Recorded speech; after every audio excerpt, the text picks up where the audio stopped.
National লাইব্রেরিতে এই মুহূর্তে বক্তব্য রাখছেন জেপি নাড্ডা। আমরা চোখ রাখবো সরাসরি। हमारे श्री अरविंदो को इन सब को भूलना शायद अपनी संस्कृति को भूलने के बराबर होगा और इसीलिए रामकृष्ण परमहंस को सभी महान विभूतियां जिनसे हमको एक तरीके से अध्यात्मवाद की ऊर्जा मिली, ऐसे वरिष्ठ विभूतियों को हम नमन करते हैं, उनसे हम आशीर्वाद प्राप्त करते हैं। बंगाल की धरती पर अभी मैं बंगला में बोलता कम हूं, सुनता तो पूरा हूं और समझता तो ज्यादा ही नहीं। तो मैं देख रहा था कि सुकांतो भाई ने बंगाल के परंपराओं के बारे में एक बात कहते हुए कहा कि we are the torch bearers of the Bengal culture, the Bengal traditions, the Bengal issues which have been raised by our leaders. यह बात बहुत स्पष्ट है और उसी तरीके से हमारे दिलीप दा ने भी आपको बताने की कोशिश की कि पार्टी को हमने कैसे मजबूत किया और हम कैसे आगे मजबूत करेंगे। और हमारे शुभेंदु जी ने आपके सामने नई तस्वीर खींच करके बता दी कि आने वाला कल हमारा है। मैं उसी में अपने आप को जोड़ता हूं और मैं जोड़ते हुए आपके साथ ये कहना चाहता हूं कि राजनीति में कभी भी कोई चीज ठहरी नहीं रहती है। जो आज है वो कल नहीं, जो कल है वो परसों नहीं।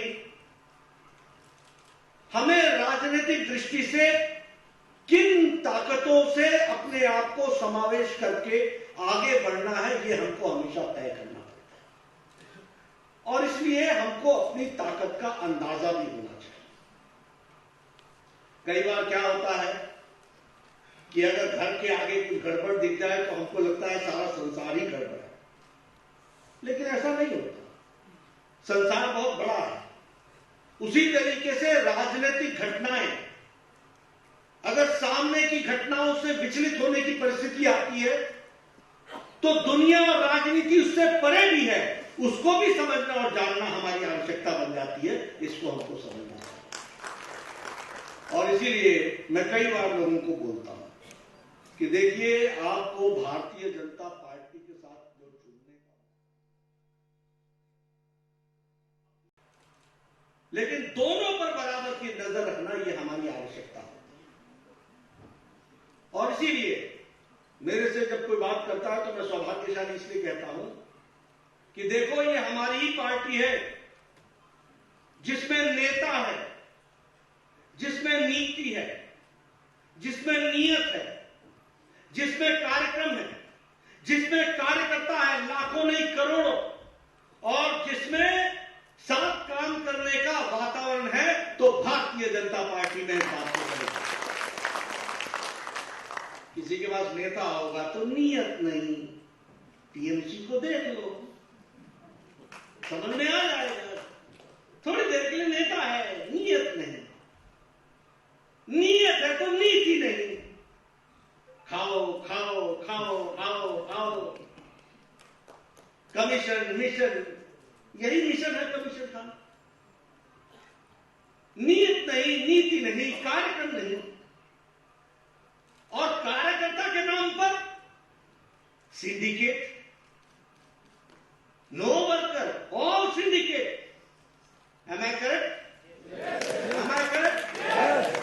तो आप समझ लो कि आप अगर भारतीय जनता पार्टी में आए हो तो ये आपका सौभाग्य है। और हमारी लड़ाई किससे, इसको भी समझ लो।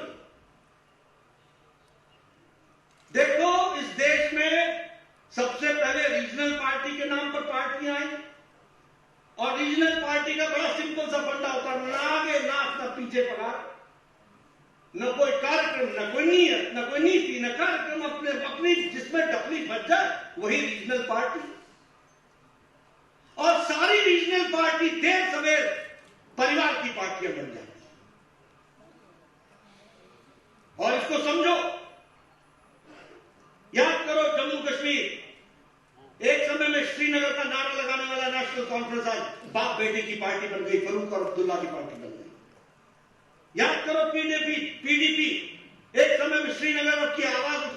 पार्टी आज पिता रहे नहीं, अब बेटी की पार्टी हो गई। आप याद करो पंजाब, शिरोमणि अकाली दल के नाम पर खड़ी है तो परिवार की पार्टी खड़ी, बादल परिवार की पार्टी। आप याद करो हरियाणा में लोकदल, चौटाला, अजय, ऊपर नीचे दाएं बाएं सब जगह चौटाला ही चौटाला, परिवार की पार्टी। 24 करोड़ की जनता है, हम चुनाव लड़ करके आए हैं, जीत करके आए हैं। उत्तर प्रदेश में लड़ किससे रहे? समाजवादी पार्टी से। पहले रीजनल पार्टी, आज परिवार की पार्टी। और कांग्रेस का हाल क्या हुआ? 297 सीट्स में से 287 सीट्स में जमानत जब्त हो गई है, सुपड़ा साफ हो गया। ये कांग्रेस का। अब आगे बढ़ो, बिहार में आओ, राष्ट्रीय जनता दल किसकी पार्टी है? पिता लालू और नीचे तेजस्वी। तेज ही तेज है। लड़ कौन रहा है? भारतीय जनता पार्टी। जीत कौन रहा है? भारतीय जनता पार्टी। सरकार किसकी है? बीजेपी की सरकार है। आप वेस्ट बंगाल आ जाओ, कहते थे रीजनल पार्टी है, बन गई पीसी और भाइपो की पार्टी, परिवार की पार्टी बन गई। आप जरा नीचे चले जाओ, नवीन बाबू की पार्टी। आप झारखंड चले जाओ, शिबू सोरेन और हेमंत सोरेन की पार्टी। आप उससे नीचे चले जाओ, वाईएसआर की पार्टी, केसीआर की पार्टी, केशव चंद्रशेखर राव की पार्टी तेलंगाना में। मैं वहां का नक्शा देख रहा था, चुनाव लड़ने की बात आई तो देखा एक सीट पर केसीआर, एक उसके बगल में उसका दामाद, उसके बगल में उसकी बेटी, उसके बगल में उसका छोटा पोता। मैंने कहा बचा क्या तेलंगाना के नक्शे में, ये तो बताओ। तमिलनाडु में जाओ, डीएमके परिवार की पार्टी, स्टैलिन की पार्टी। कर्नाटक में जाओ, कुमारस्वामी की पार्टी। महाराष्ट्र में चले जाओ, एनसीपी, शरद पवार, बेटा और बाप पिताजी और बेटी की पार्टी। और शिवसेना में आ जाओ, बाप बेटे की पार्टी। इसलिए मित्रों, यह रीजनल पार्टी के स्वर में चलती हुई ये परिवारों की पार्टी बन गई है। और इंडियन नेशनल कांग्रेस का सबसे बड़ा दुख तो यह है कि न तो ये इंडियन रह गई है, इसके नेता भी अब लंदन से बोलते हैं, न तो ये इंडियन रह गई है, न नेशनल रह गई है, ये भी भाई बहन की पार्टी बन गई है। बाकी सब छुट्टी। अब इससे आगे आपको मैं बताना चाहता हूं, क्योंकि मैं ये लड़ाई लड़ना जानता हूं, मुझे कोई इसमें आपत्ति की बात नहीं। आज से 20 साल पहले कोई सोचता नहीं था कि लालू का राज बिहार से जाएगा। और ममता जी के सामने, लालू के सामने तो ममता जी का राजनीतिक सोच और समझ ये इतिहास इस बात का गवाह बनेगा। लेकिन वहां राष्ट्रीय जनता दल को नस्तोनाबूद करके भारतीय जनता पार्टी आई है और पूरी ताकत के साथ आई है। कोई नहीं सोचता था कि मुलायम का राज जाएगा, दूती बोलती थी। आज भारतीय जनता पार्टी हर एक जगह हमारी सरकारें बन रही है। और मैं आपको बताता हूं, आने वाले समय में तेलंगाना में भी बनाएंगे, आंध्र में भी बनाएंगे, और बहुत जल्द प्रजातांत्रिक तरीके से पश्चिम बंगाल में ये सरकार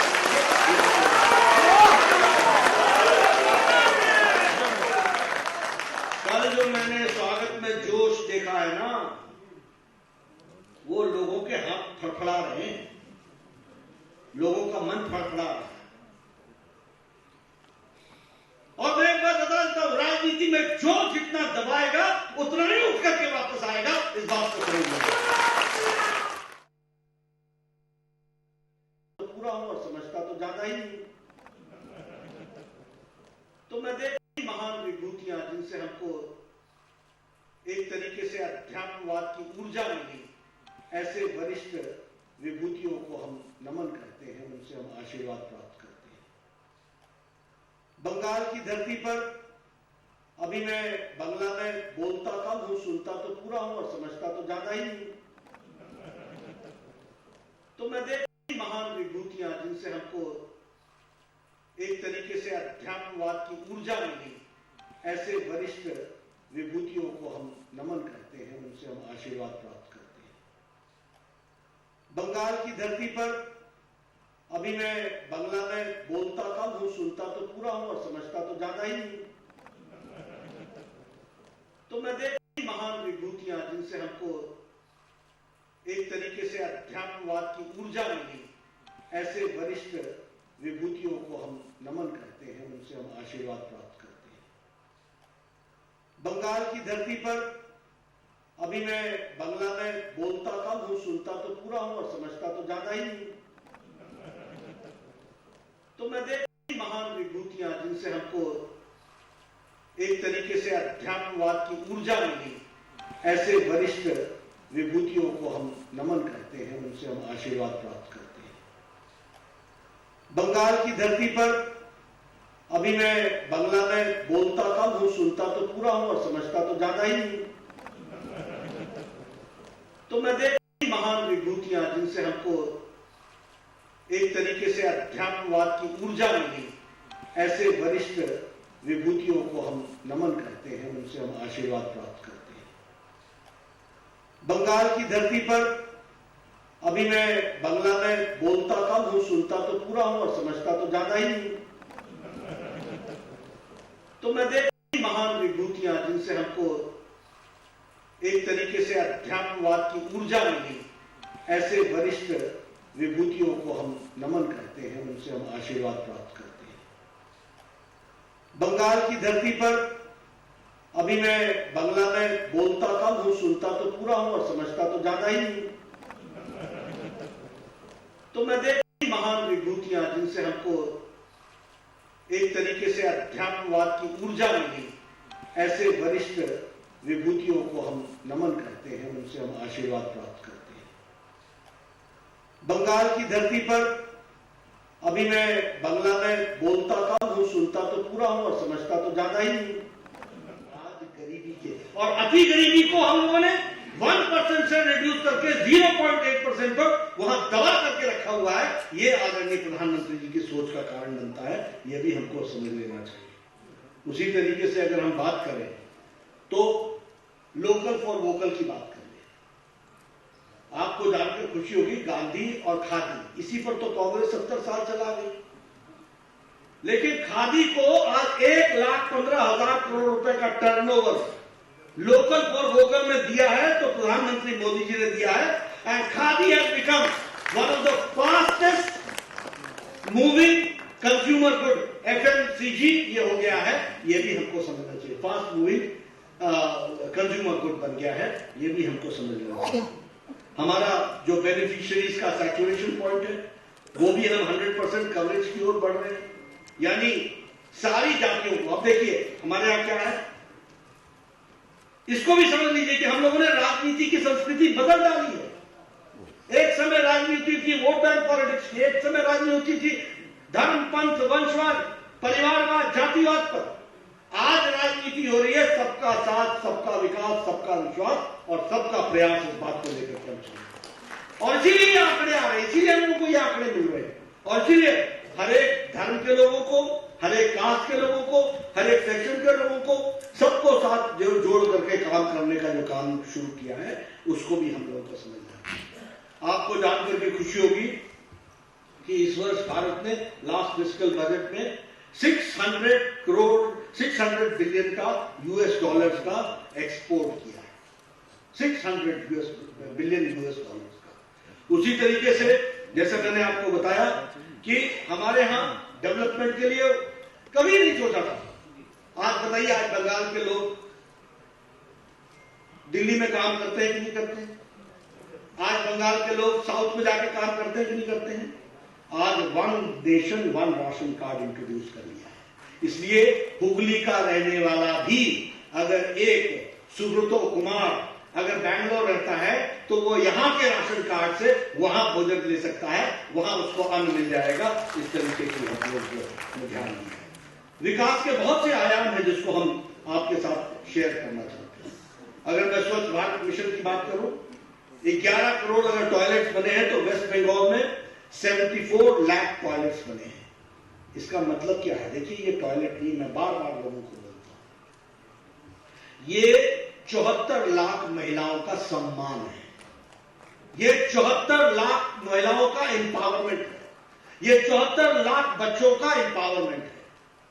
आप सोचिए, 70 years of independence and women going to the fields for the natural needs, and that too in groups. ये भारत था? आपके बंगाल में 74 लाख बहनें प्रतिदिन सवेरे और शाम अपने नेचुरल नीड्स के लिए बाहर जाया करती थी खेतों पर। उनके एक बच्चे भी तो होंगे, तो 74 लाख बच्चे भी तो हुए। यह सुलभ शौचालय और यह इज्जत घर, यह शौचालय सिर्फ शौचालय नहीं है, ये लाइफ विद डिग्निटी का तरीका है जिसको आपको याद रखना चाहिए और उसको आगे बढ़ाना चाहिए। उसी तरीके से अगर मैं जनधन योजना की बात करूं तो आपके यहां 45 करोड़ में से 2.82 लाख जनधन खाते खुले हैं। अब जनधन खाते का मतलब समझ लीजिए, 20 करोड़ बहनों को मोदी जी ने कोविड के 3 महीने लॉकडाउन में 500 रुपीज पहुंचाया कि नहीं पहुंचाया? पहुंचाया कि नहीं पहुंचाया? There was no postman, there was no post office, there was nobody in between. It was Modi ji and the women, and the number was 20 crore. 20 crore को पहुंचाया गया और आपके यहाँ 2 करोड़ 82 लाख महिलाओं को ये 500 रुपए पहुंचाए गए। This is women empowerment. ये हमको याद रखना चाहिए और समझ लेना चाहिए। आवास योजना की अगर बात करें तो उसमें भी अगर 3 करोड़ 43 लाख मकान बने हैं तो आपके यहां भी 47 लाख मकान सैंक्शन हुए हैं और उसमें 3 करोड़ 43 लाख मकान सैंक्शन हुए हैं और 2 करोड़ 29 लाख हाउसेस कंप्लीट हो गए हैं और वेस्ट बंगाल में 34 लाख कंप्लीट हुए हैं। यह आपकी तस्वीर है। 34 लाख मकान आपके यहाँ कंप्लीट हो चुके हैं। प्रधानमंत्री उज्ज्वला योजना की बात करें तो 9 करोड़ अगर गैस के कनेक्शन दिए गए हैं तो 20 लाख 79,000 आपके यहां भी गैस के कनेक्शन दिए गए। This is also empowerment. आपको मैं गांव का रहने वाला इसलिए आपसे बताता हूं। आप बताइए, गांव में महिलाएं लकड़ी इकट्ठा करने के लिए जंगल में जाती थी कि नहीं जाती थी? अच्छा, फिर वहां झगड़ा होता था कि नहीं? ये मेरा पेड़, ये तेरा पेड़, ये आमनी के पेड़ हो